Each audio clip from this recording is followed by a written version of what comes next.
Today, communities throughout the nation honor those who lost their lives on 9/11, including right here in Columbus. NBC4's Carissa D'Agostino spoke with firefighters participating in the 9th annual Columbus 9/11 stair climb at Chase Tower, where they've raised more than $30,000 in funding for the FDNY Counseling Services Unit. 343 firefighters lost their lives while saving others on September 11, 2001. 21 years later, community members and firefighters from all over Columbus and surrounding areas climbed 110 stories in their honor. These brave people went into a situation, with the goal of saving as many people's lives, and ultimately paid the sacrifice. 343 firefighters sacrificed their lives saving others from the burning World Trade Center on September 11, 2001. Local firefighters and community members geared up for the 9th year of the Columbus 9/11 Memorial Stair Climb with the goal of honoring each of the fallen. As of this morning, we've got 169 badges hanging on the firehouse with the goal to get all 343 firefighter badges by climbing and honoring them each year.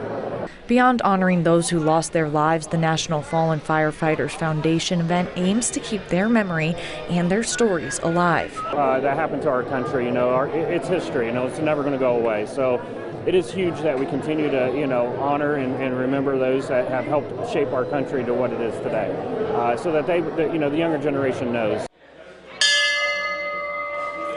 Putting names to the 343 faces and hearing their stories, an important piece for those born after the 9/11 attacks. Accomplished at this event by carrying a badge of one of the fallen with you as you climb.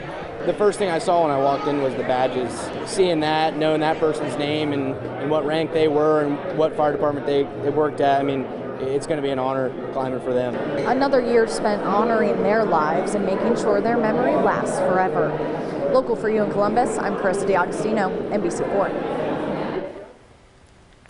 Members of the FDNY, as the nation honors remembers those lives lost on this day 21 years ago, one local military museum and fire department hosted their annual ceremony with one of the fire engines from Ground Zero behind them. Members of the FDNY joined Mott's Military Museum and the Madison Township Fire Department for their annual 9/11 ceremony. Members of the community joined the ceremony, which included speakers, museum founder Warren Motts, retired Madison Township Fire Chief Robert Bates, FDNY EMS member Stephen Spielman, and Lieutenant Dominic McGore from FDNY EMS. The speakers recounted their stories of where they were that day and what followed after the attacks. They highlighted the bond created between the FDNY and Ohio fire departments following the 9/11 attacks and honoring the nearly 3,000 lives lost that day.